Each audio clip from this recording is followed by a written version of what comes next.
안녕하세요. 여러분과 만나게 되어 반갑습니다. 오늘 들려드릴 이야기는 경기도 부천에 사시는 72세 박순자 할머니의 사연입니다. 할머니께서 직접 보내주신 사연인데요. 읽어보면서 정말 가슴이 먹먹해졌습니다. 어떤 분들은 그래도 자식인데 그럴 리가 없어 라고 하실 수도 있겠지만 실제로 우리 주변에서 벌어지고 있는 일들이에요. 특히 노년층 분들이라면 정말 공감하실 만한 이야기일 것 같습니다. 자식을 위해 평생을 살아왔는데 정작 나이가 들어서는 그 자식들로부터 외면받는 그런 현실적인 이야기입니다. 그럼 지금부터 박순자 할머니의 이야기를 들어보겠습니다. 안녕하세요. 저는 올해 72살이 된 박순자라고 합니다. 평생 남편과 함께 작은 식당을 운영하면서 아들 둘을 키웠어요. 큰아들은 서울에서 직장 생활을 하고 있고 작은 아들은 결혼해서 부천에 살고 있습니다. 제가 오늘 이야기하고 싶은 건 바로 이 작은 아들 이야기예요. 남편이 5년 전에 세상을 떠나고 나서 저는 혼자 살게 됐습니다. 다행히 젊을 때부터 모아둔 돈으로 부천에 작은 다가구 주택을 샀어요. 1층에는 제가 살고 2층은 새를 놓아서 생활비를 마련했죠. 그런데 문제는 여기서부터 시작됐어요. 작은 아들 민수가 결혼을 하면서 엄마, 우리 2층에서 살면 안 될까요? 라고 하더라고요. 며느리 수진이도 어머님 혼자 계시는데 우리가 가까이 있으면 좋을 것 같아요. 라고 했고요. 저야 좋죠. 자식이 가까이 있으면 얼마나 든든하겠어요. 그래서 2층 세입자분께 나가달라고 하고 보증금도 돌려드리고 아들 며느리가 들어왔어요. 처음에는 정말 좋았습니다. 아들이 출근할 때 엄마, 다녀오겠습니다.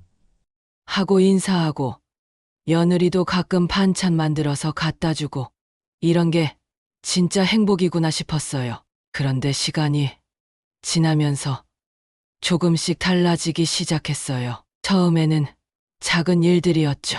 제가 밤에 TV를 좀 크게 본다고 투정하더라고요. 어머님, 아래층에서 소리가 너무 많이 올라와요. 그래서 저는 이어폰을 사서 끼고 TV를 봤어요. 또 제가 친구들이 놀러 오면 조금 시끄럽다고 하더라고요. 어머님, 친구분들 오시는 건 좋은데 너무 늦게까지 계시면 우리가 일찍 잠들어야 하는데. 그래서 친구들한테도 미안해서 일찍 보내곤 했죠. 그런데 정작 자기들은 어떤가요? 밤늦게 친구들 불러와서 술 마시고 떠들고 한 번은 새벽 2시까지 노래방 기계 틀고 노래하더라고요. 제가 올라가서 조용히 해달라고 했더니 며느리가 어머님도 TV 크게 보시잖아요. 라고 하더라고요. 그때부터 뭔가 서먹해지기 시작했어요. 몇 달이 지나니까 아예 인사도 안 하게 됐어요. 아들은 출근할 때 그냥 나가버리고 며느리는 저를 마주쳐도 고개도 안 돌리더라고요. 그러던 어느 날 제가 감기에 걸려서 며칠 누워 있었어요. 혼자 사는 몸이라 아플 때가 제일 서럽죠. 그래서 아들한테 전화를 했어요. 민수야, 엄마가 감기가 좀 심해서 그랬더니 엄마, 저희도 바빠요. 병원 가세요. 라고 하더라고요. 병원을 가야겠는데 걸어갈 힘도 없고 결국 택시 불러서 갔어요. 약 받아서 며칠 누워있는데 위층에서는 평소보다 더 시끄럽게 굴더라고요. 마치 일부러 그러는 것 같았어요. 한 번은 제가 마당에서 화분에 꽃을 심고 있는데 며느리가 2층 베란다에서 물을 버리더라고요. 그것도 제가 있는 곳으로요. 옷이 다 젖었는데 아, 죄송해요. 못 봤어요. 라고 하더라고요. 그런데 눈빛을 보니까 일부러 한 것 같더라고요. 그때부터 저는 마음속으로 생각했어요.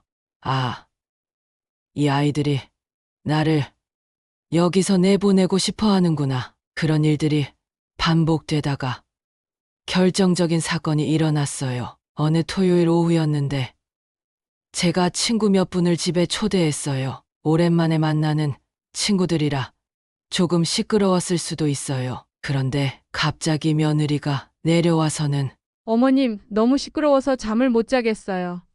라고 소리를 지르더라고요. 친구들 앞에서 그렇게 말하니까 얼마나 창피하던지. 친구들도 어색해하면서 일찍 가버렸어요. 그날 밤에 아들한테 전화했어요. 민수야, 며느리가 오늘 너무했다. 라고 했더니 엄마도 좀 생각해 보세요. 우리도 사람인데 계속 시끄러우면 어떻게 살아요? 라고 하더라고요. 그 말을 듣는 순간 정말 서러웠어요. 내가 내 집에서 친구들과 차 한 잔 마시는 것도 안 된다는 거예요? 그 다음 주부터는 아예 대화가 끊어졌어요.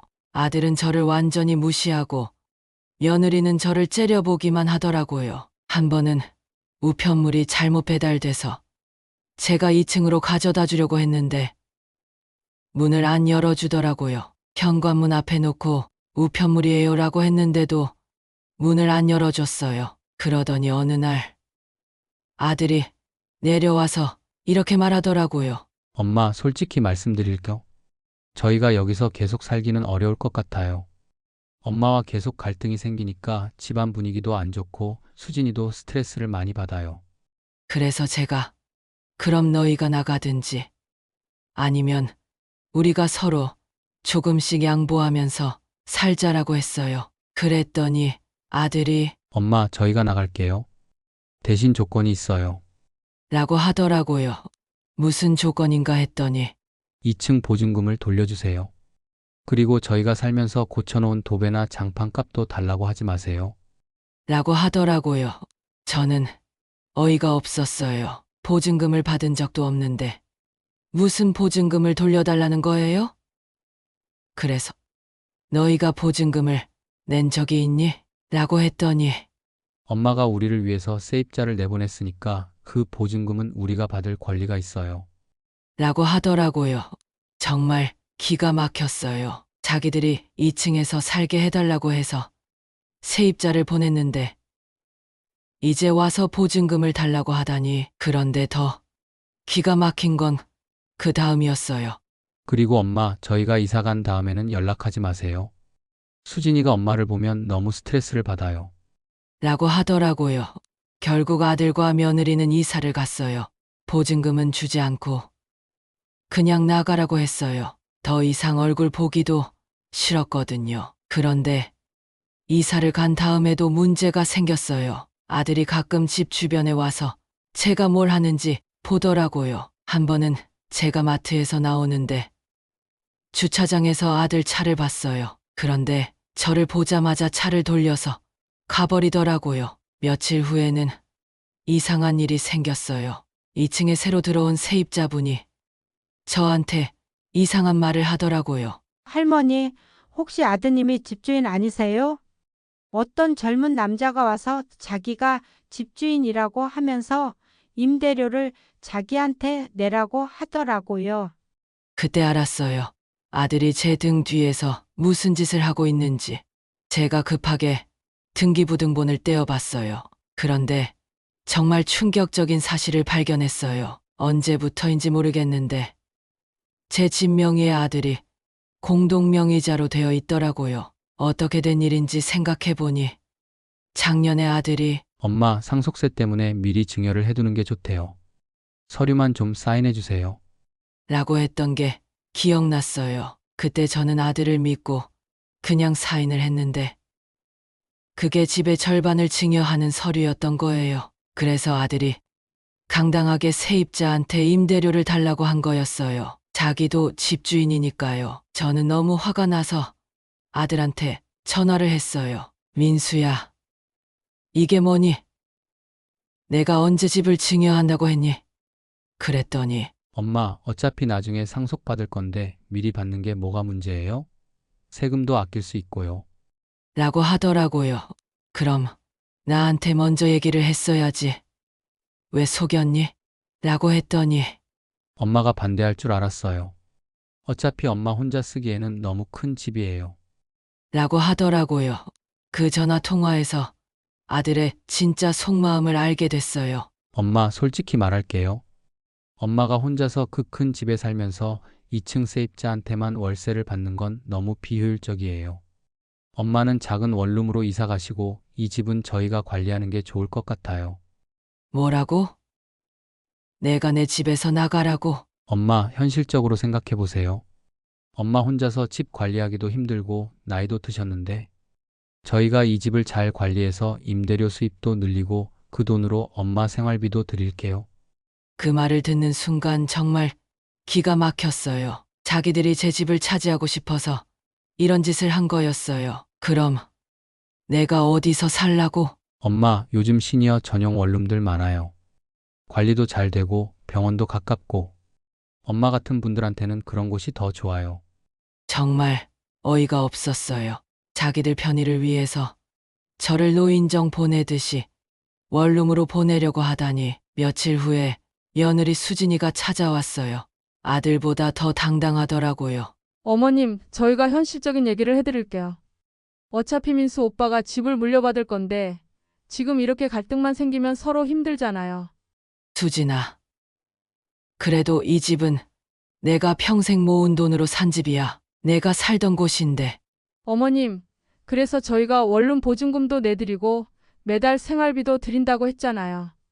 어머님 나이에 이렇게 큰 집 관리하는 것도 힘드실 텐데. 그 말을 들으면서 정말 화가 났어요.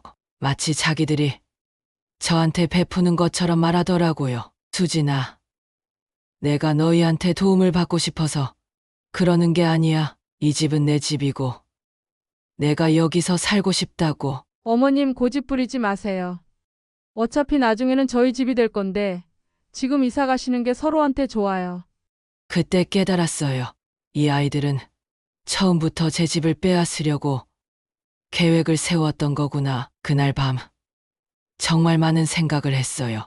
평생 자식들을 위해서 살아왔는데 이제 와서 이런 대우를 받다니 너무 서럽고 화가 났어요.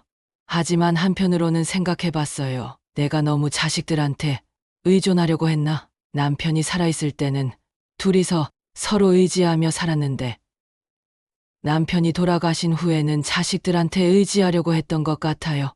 그게 잘못이었나 싶기도 하고, 하지만 아무리 생각해도 아들과 며느리가 한 행동은 잘못된 거예요. 저를 속여서 집 명의를 바꾸고 제가 제 집에서 나가라고 하다니 이건 정말 말이 안 되는 일이에요. 그래서 결심했어요. 더 이상 자식들한테 기대지 말자. 내 힘으로 살아보자. 다음 날 바로 변호사 사무실을 찾아갔어요. 변호사 선생님께 상황을 설명하니까 할머님, 이건 명백한 사기예요.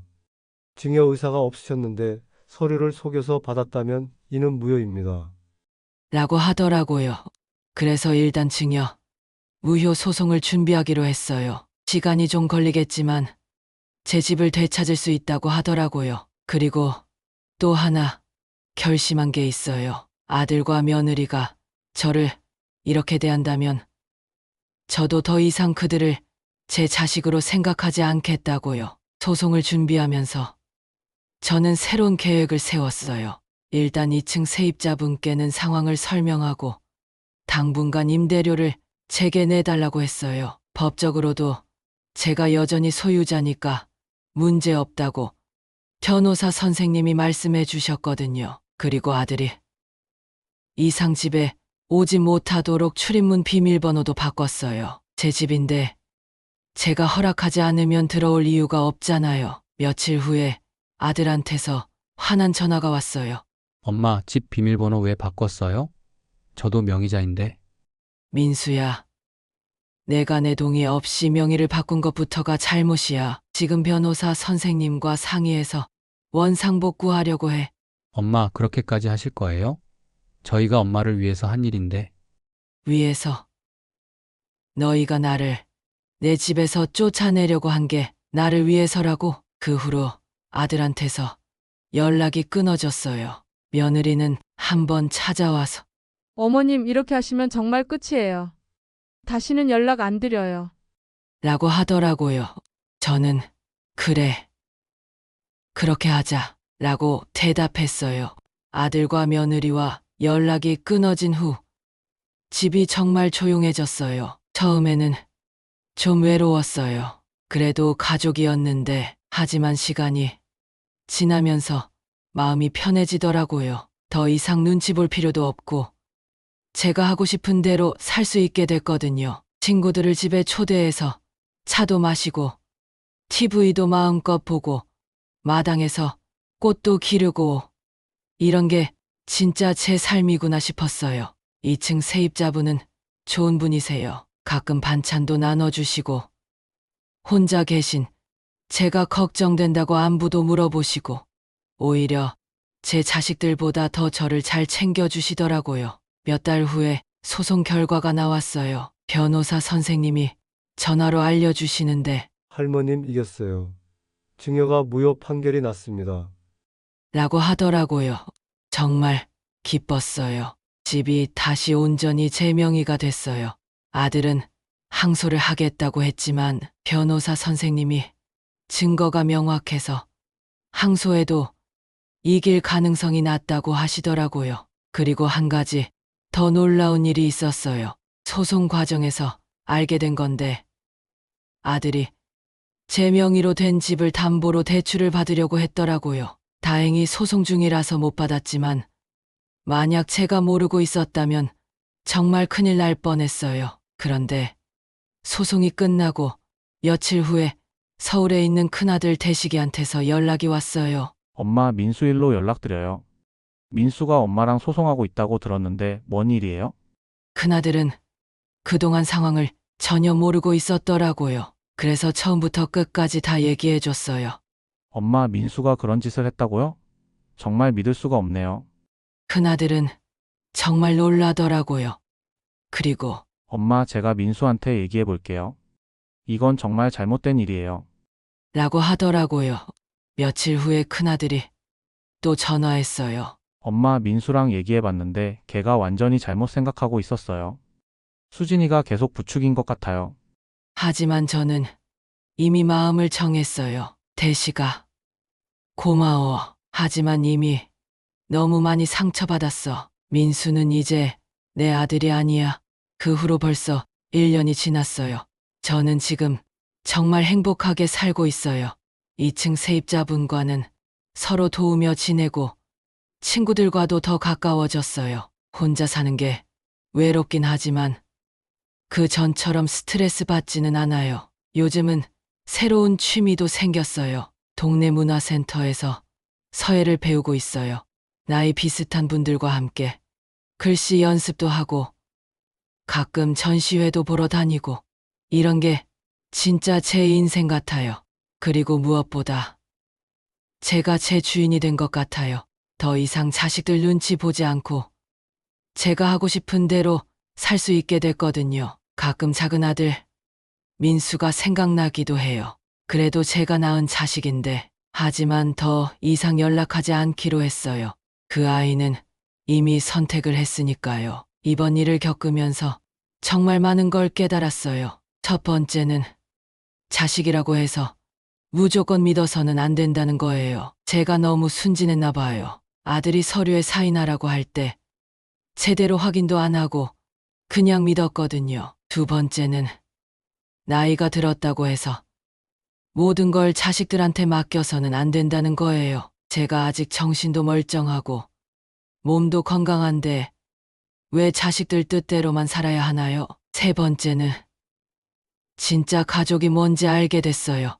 혈연 관계라고 해서 다 가족이 아니에요. 저를 진심으로 걱정해주고 돌봐주는 사람이 진짜 가족인 것 같아요. 2층 세입자분이나 제 친구들이 오히려 제 자식들보다 더 저를 아껴주거든요. 네 번째는 혼자 사는 것에 대한 두려움을 이겨냈다는 거예요. 처음에는 정말 무서웠어요. 남편도 없고 자식들과도 연락이 끊어지고 하지만 지금은 혼자여도 충분히 행복할 수 있다는 걸 알았어요. 이 일이 알려지면서 주변 사람들 반응이 다양했어요. 어떤 분들은 그래도 자식인데 너무 심한 거 아니냐고 하시더라고요. 나이 들면 자식들한테 짐이 되는 건 어쩔 수 없는 일 아니냐.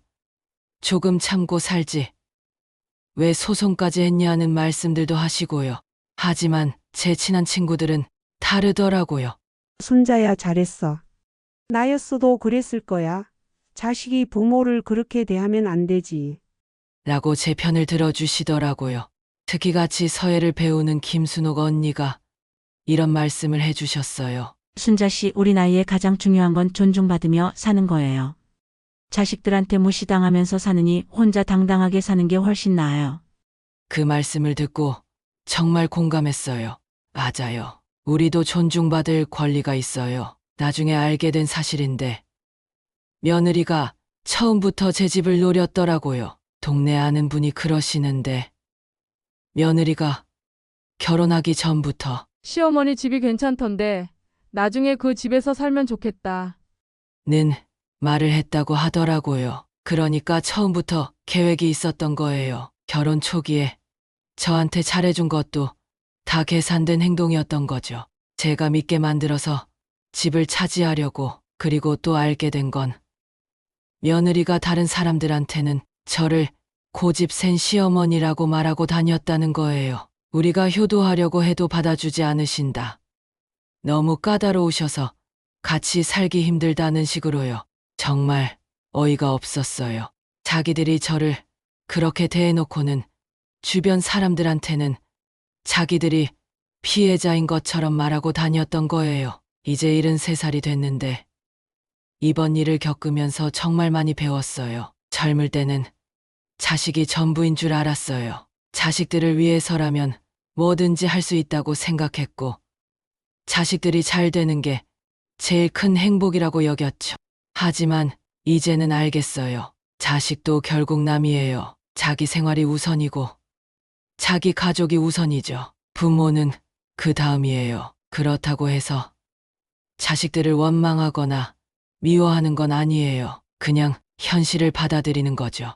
기대를 안 하니까 실망도 안 하게 되더라고요. 그리고 또 깨달은 건 나이가 들어도 우리에게는 선택권이 있다는 거예요. 자식들이 뭐라고 해도 제가 원하지 않으면 안 해도 되는 거예요. 제 인생은 제가 결정하는 거니까요. 혼자 살게 되면서 오히려 새로운 인연들을 많이 만났어요. 서예교실에서 만난 분들과는 정말 가까워졌어요. 비슷한 나이대라 그런지 통하는 게 많더라고요. 가끔 함께 여행도 가고 전시회도 보러 다니고 이런 게 진짜 노년의 즐거움 같아요. 그리고 2층 세입자 박영희 씨는 정말 좋은 분이에요. 40대 중반의 독신 여성인데 저를 친어머니처럼 챙겨주세요. 가끔 맛있는 음식 해오시기도 하고 제가 아프면 병원도 같이 가주시고 한 번은 제가 영희 씨 미안해요. 혼자 사는 노인이라 신경 쓸 일이 많죠. 라고 했더니 할머니, 저야말로 할머니 덕분에 가족 있는 기분이에요. 저도 혼자 사는데 할머니가 계셔서 든든해요. 라고 하시더라고요. 그 말을 듣고 정말 고마웠어요. 서로 도우며 사는 게 이런 거구나 싶었어요. 혼자 살면서 가장 신경 쓰는 게 건강이에요. 예전에는 자식들이 챙겨줄 거라고 생각했는데 이제는 제가 알아서 해야 하니까요. 정기검진도 빠짐없이 받고 운동도 꾸준히 하려고 해요. 동네에 있는 경로당에서 하는 건 강체조에도 참여하고 있어요. 처음에는 좀 어색했는데 지금은 재미있어요. 비슷한 처지의 분들이 많아서 서로 위로도 되고요. 그리고 무엇보다 마음 건강이 좋아진 것 같아요. 예전에는 자식들 때문에 스트레스를 많이 받았는데 지금은 그런 게 없으니까 마음이 편해요. 가끔 외로울 때도 있지만 그럴 때는 친구들한테 연락하거나 산책을 나가요. 혼자 있는 시간도 나쁘지 않더라고요. 집을 되찾은 후에 경제적으로도 안정됐어요. 2층 임대료로 매달 70만 원 정도 들어오고 국민연금이랑 기초연금 합쳐서 50만 원 정도. 혼자 살기에는 충분해요. 예전에는 자식들한테 용돈도 주고 명절 때마다 돈도 보내고 했는데 이제는 그런 게 없으니까 오히려 여유가 생겼어요. 그 돈으로 가끔 친구들과 맛있는 거 먹기도 하고 여행도 가고 제 인생을 위해서 쓰고 있어요. 한 번은 친구가 순자야, 자식들한테 재산 다 줄 생각 말고 내가 다 써버려. 라고 하더라고요. 처음에는 그런 생각을 못 했는데 지금은 정말 그게 맞는 것 같아요. 제가 평생 모은 돈인데 제가 쓰는 게 당연하죠. 큰아들 되시기와는 지금도 연락하고 지내요. 처음에는 작은아들 일로 어색했는데 시간이 지나면서 오히려 더 가까워진 것 같아요. 대식이가 엄마, 민수 일로 상처 많이 받으셨죠? 제가 형으로서 제대로 못 챙겨서 죄송해요. 라고 하더라고요. 지금은 한 달에 한두 번씩 안부 전화도 하고 가끔 서울에 올라가서 만나기도 해요. 대식이 아내도 좋은 사람이에요. 저를 친어머니처럼 대해주시더라고요. 한 번은 대식이가 엄마, 민수 일은 제가 계속 지켜볼게요. 언젠가는 자기가 잘못했다는 걸 깨달을 거예요. 라고 하더라고요. 하지만 저는 이미 마음을 정했어요. 작은아들과는 더 이상 엮이고 싶지 않아요. 너무 많이 상처받았거든요. 제 이야기를 들은 친구들이 비슷한 경험담을 많이 얘기해 주더라고요. 한 친구는 딸한테 집을 빼앗긴 이야기를, 다른 친구는 아들이 사업 실패하고 나서 부모 집을 팔려고 한 이야기들. 생각보다 이런 일들이 정말 많더라고요. 특히 요즘 젊은 세대들은 부모를 부양해야 한다는 생각보다는 부모 재산을 물려받을 권리가 있다는 생각이 더 강한 것 같아요. 서예교실에서 만난 한 할머니는 요즘 애들은 효도는 안 하면서 상속만 받으려고 한다고 하시더라고요. 정말 공감되는 말이었어요. 그래서 저는 다른 어르신들한테도 조심하라고 말씀드려요. 자식이라고 무조건 믿지 말고 중요한 서류에는 함부로 사인하지 마세요라고요. 지금은 정말 마음이 편해요. 예전에는 항상 자식들 걱정, 자식들 눈치, 자식들한테 짐이 되는 건 아닌지 이런 생각들로 머리가 복잡했어요. 하지만 지금은 그런 게 없어요. 제가 제 주인이 되어서 살고 있거든요. 아침에 일어나서 오늘 뭘 할지 정하는 것도 제가 하고 친구들 만날지 말지도 제가 정하고 이런 게 진짜 자유구나 싶어요. 가끔 작은아들이 그리울 때도 있어요. 어렸을 때는 정말 귀여웠거든요. 하지만 그건 그때고 지금은 지금이에요. 더 이상 과거에 매달리지 않으려고 해요. 그리고 무엇보다 저 자신을 소중하게 여기게 됐어요. 예전에는 항상 남을 위해서 살았는데 이제는 저를 위해서 살고 있어요. 73살이지만 아직도 하고 싶은 게 많아요. 서예 실력을 더 늘려서 전시회에 작품을 출품해보고 싶어요. 선생님이 제 글씨가 많이 늘었다고 격려해 주시거든요. 그리고 여행도 더 많이 다니고 싶어요. 코로나 때문에 못 갔던 곳들이 많거든요. 친구들과 함께 제주도도 가보고 부산도 가보고 요즘은 요리에도 관심이 생겼어요. 혼자 살다 보니까 간단한 요리들을 배우게 되는데 생각보다 재미있더라고요. 유튜브 보면서 새로운 요리법도 배우고 있어요. 그리고 봉사활동도 해보고 싶어요. 저보다 더 어려운 분들을 도우면서 보람도 느끼고 아직 할 수 있는 일들이 많다는 걸 보여주고 싶어요. 제 이야기를 듣고 계신 다른 어르신분들께 꼭 하고 싶은 말이 있어요. 첫째, 자식이라고 해서 무조건 믿지 마세요. 물론 좋은 자식들도 많지만 그렇지 않은 경우도 있어요. 특히 재산 관련된 일은 신중하게 결정하세요. 둘째, 나이가 들었다고 해서 모든 걸 포기하지 마세요. 우리도 우리만의 인생이 있어요. 자식들 뜻대로만 살 필요 없어요. 셋째, 혼자 사는 걸 너무 두려워하지 마세요. 물론 외롭긴 하지만 자유롭게 살 수 있어요. 그리고 새로운 인연들도 만날 수 있고요. 넷째, 건강관리 잘하세요. 아픈 데 없이 건강해야 뭐든지 할 수 있어요. 마지막으로 자신을 소중하게 여기세요. 우리도 존중받을 권리가 있어요. 박순자 할머니의 이야기를 들으면서 정말 많은 생각이 들었습니다. 가족이라는 이름으로 서로를 이용하고 상처 주는 일들이 우리 주변에서 생각보다 많이 일어나고 있다는 걸 새삼 느꼈어요. 특히 노년층 분들이 자식들로부터 받는 상처들은 정말 깊고 아픈 것 같습니다. 하지만 박순자 할머니처럼 용기를 내서 자신의 권리를 찾고 당당하게 자신의 삶을 살아가는 모습은 정말 멋있다고 생각해요. 나이가 들었다고 해서, 부모라고 해서 무조건 참고 희생해야 하는 건 아니잖아요. 우리 모두에게는 존중받을 권리가 있고 행복하게 살 권리가 있어요. 이 이야기를 들으시는 분들도 혹시 비슷한 상황에 계시다면 혼자 끙끙 앓지 마시고 주변에 도움을 요청하시길 바라요. 그리고 무엇보다 자신을 소중하게 여기며 살아가시길 바랍니다. 오늘 이야기는 여기서 마치겠습니다. 긴 시간 들어주셔서 감사합니다. 다음 시간에 또 다른 이야기로 찾아뵙겠습니다. 여러분 모두 건강하시고 행복한 하루 보내세요. 구독과 좋아요는 제게 큰 힘이 됩니다. 감사합니다.